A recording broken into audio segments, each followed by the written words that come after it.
Well, welcome to yet another Salty Lass video.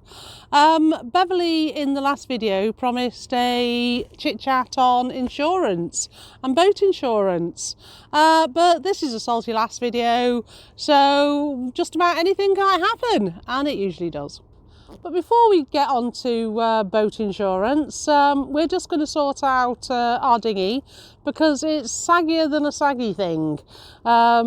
It's just a mess, so that has got to get sorted. Well, why is our dinghy in such a mess, eh? Well, it does have a couple of holes in the bottom, which doesn't help. Now, they're not very big holes, and it does leak, and to a certain extent all dinghies leak through their valves and things. It's nature being a dinghy, I think.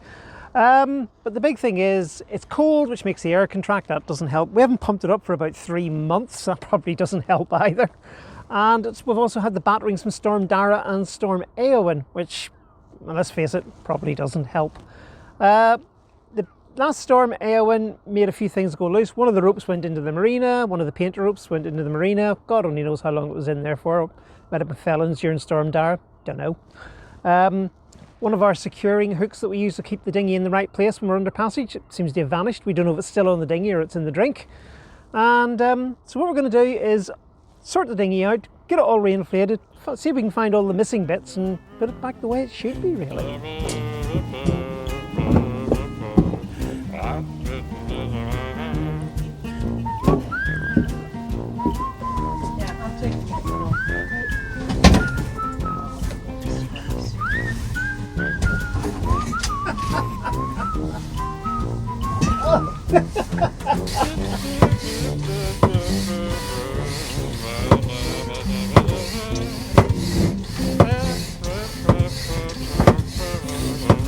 Right, you happy with all that? Well, it's up, isn't it?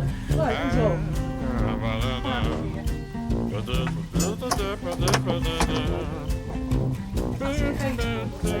Well, I can't see it anywhere on the dinghy. Yes, the thing is, look at it.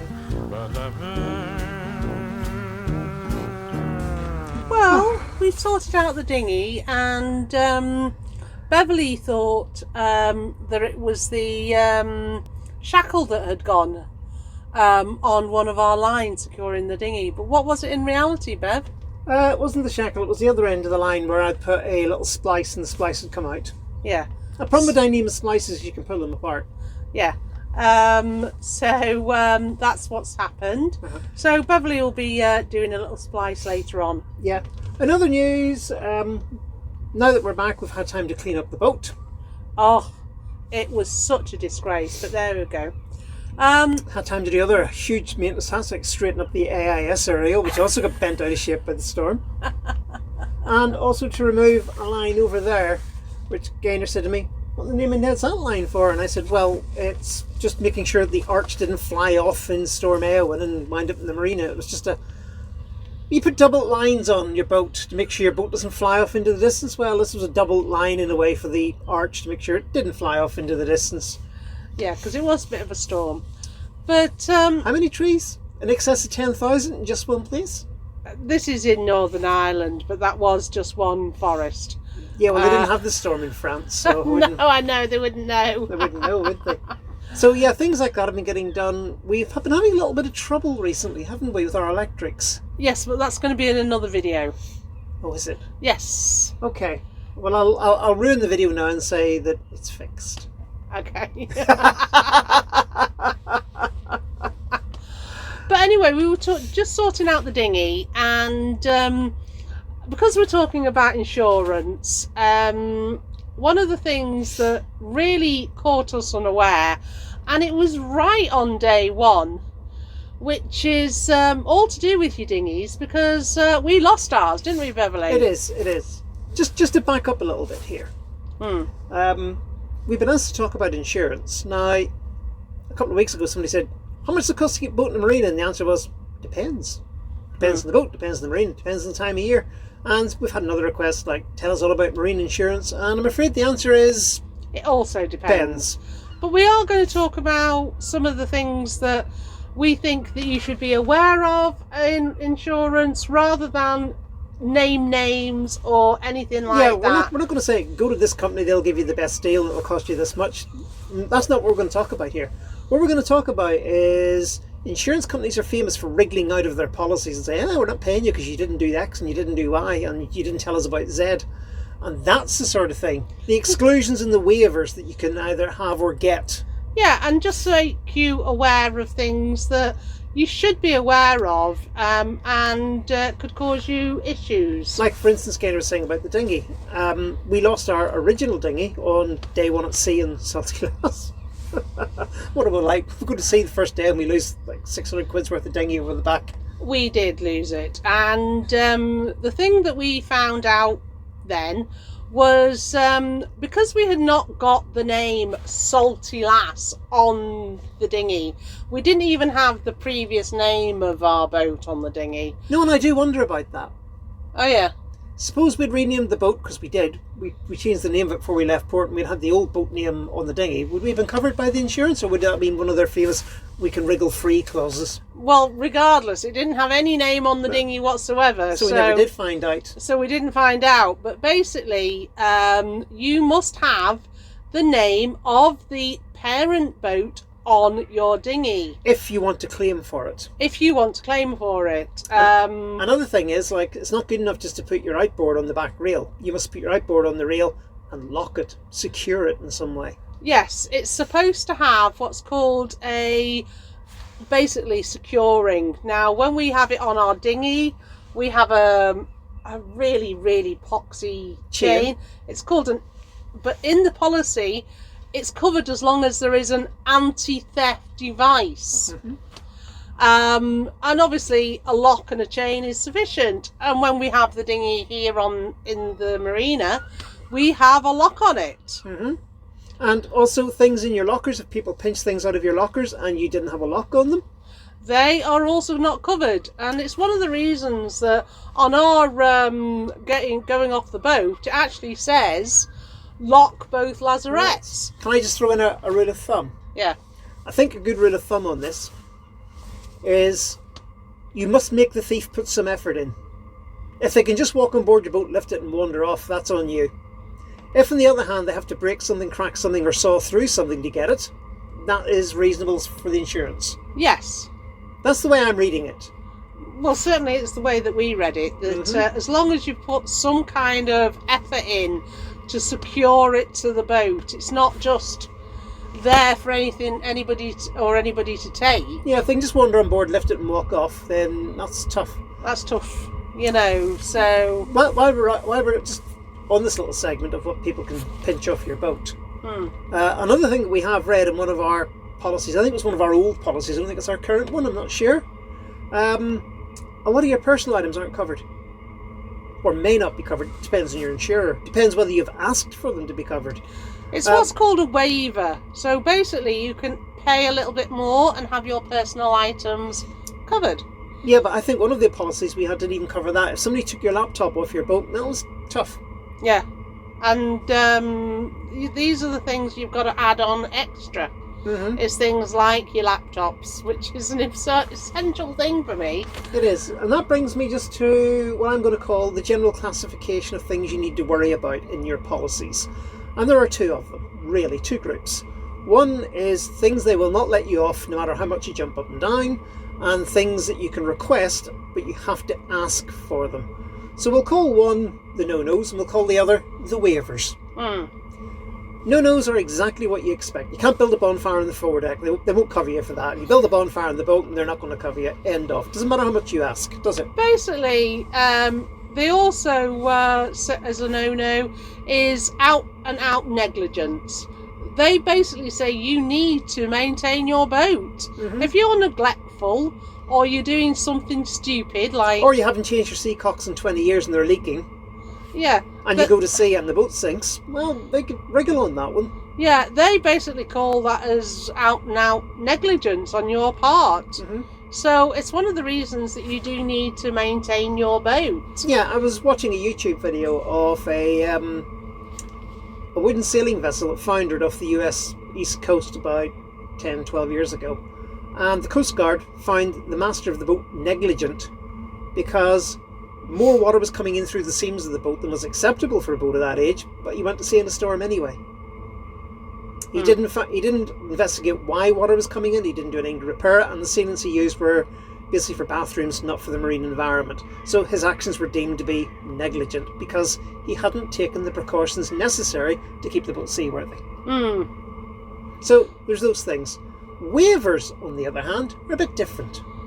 Yeah, so on one particular policy we were looking at, it only covered you for 10 miles offshore. Actually, should we do waivers indoor with the charts? Yes, okay, fair enough. Let's do those sorts of waivers to do with that inside. With the charts? Yes, that would be good. When I was looking at insurance for the very, very first time, I looked at one particular boat insurer, and it had a 10 nautical mile limit. So in other words? I had to stay within 10 nautical miles of land.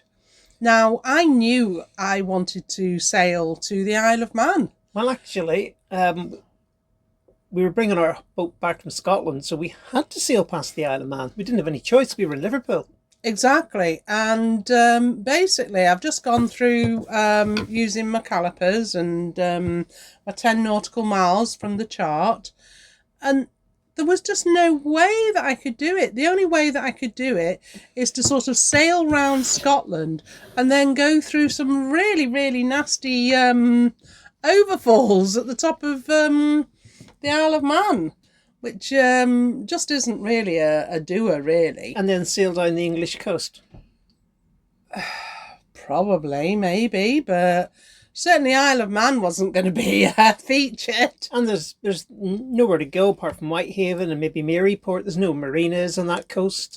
Preston much further down, but it takes you 2 tides to get into Preston and 2 tides to get out. And they'd only just got the boat. Yeah. It was much, much safer just to go to the Isle of Man. And then go straight across to Liverpool. That was... Yeah, so from my point of view, that particular insurance policy was out. And then I looked at insurance policy, which just basically specified an area. Now, areas change, and the smallest area I could see was sort of like the UK and Northern Ireland. No, there was a very, very peculiar one, which was like the tip of Western France to Belgium. Yes, well, that's a different, completely different area. Would include, that's from Brest to the bottom of Belgium. And it does include the Channel Islands. But that is a particular area that you can sail in if that's what you want to do. We've seen cruising areas that just do the main island of Great Britain. It does do can do Isle of Man, but as soon as you go to Southern Ireland, you're out. You know, it doesn't cover it. So you do have to make sure that you get one that is right for your cruising needs. So what we did was we talked to an insurer and we said occasionally we will be making passages which would take us outside your coastal limit. We've got life rafts on board. We've got various emergency equipment. Here are our training certificates, things like that. And they said, okay, we'll give you a waiver for that. Yeah, so sometimes you can have a waiver. Now, for those single-handers who can only do 18 hours. No, the policies that we were looking at said if you were single-handing, they would only insure you for 18 hours a day. Basically, you have to stop somewhere for 6 hours and get your head down. So whether there's waivers on those, I've no idea. But it is something, if you're a single-hander, that is something you need to consider. So basically, when you get hold of your insurance policy, you do have, at least if you're in the UK, I don't know about policies abroad. So if you're watching this from abroad, my apologies, I can only speak to a UK one.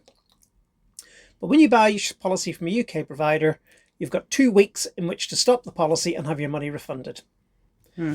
Basically, when you get hold of your insurance policy, the first thing to do is look at the exclusions page and see what exclusions they're asking for and what waivers they're asking. They're saying that you might be able to have because you might need to use them.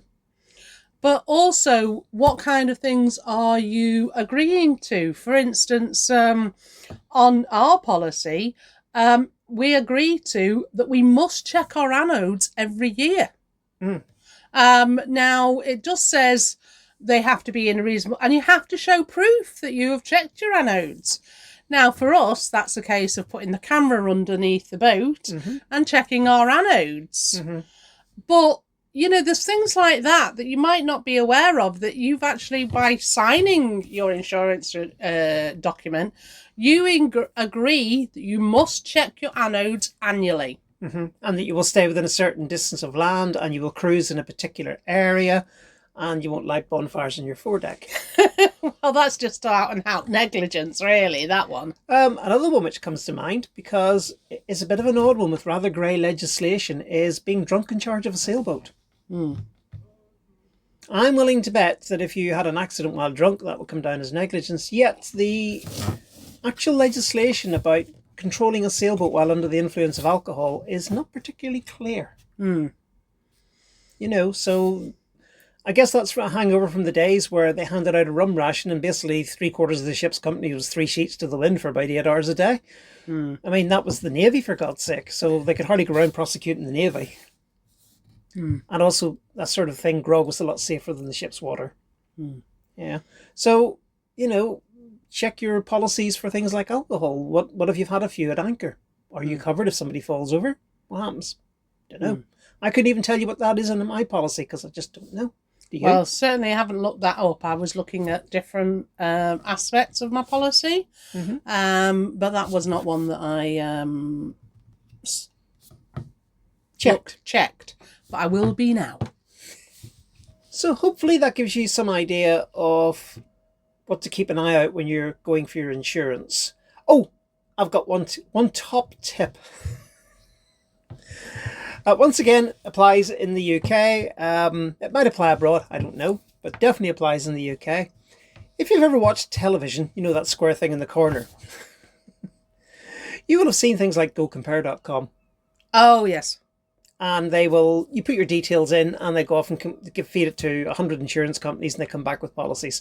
There is a GoCompareBoat.com or something like that. Don't ask me what it is. My advice is not to use it. I put in my details and all I got was loads and loads of phone calls. You got 30 policies came back, of which 2 were prepared to quote and 28 said, we'll need to talk to you on the phone.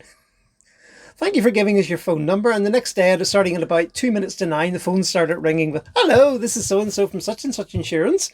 We'd like to talk to you about boat policies.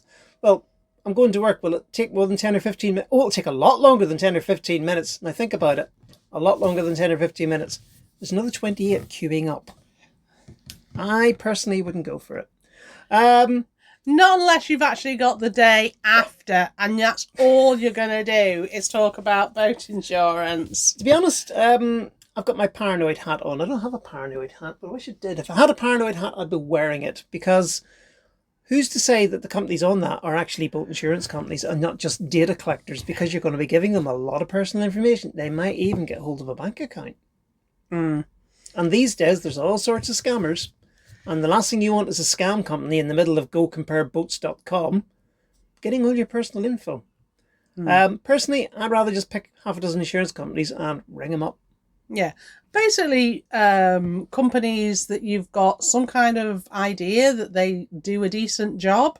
And all you need to do is go and ask people down the marina and they'll give you half a dozen names. That's a very good idea, because I have seen people online saying, if ever you renew your boat insurance, don't do it with this mob. Here's what they did to me. And so, you know, it's not really a recommendation, but it's knowledge worth having.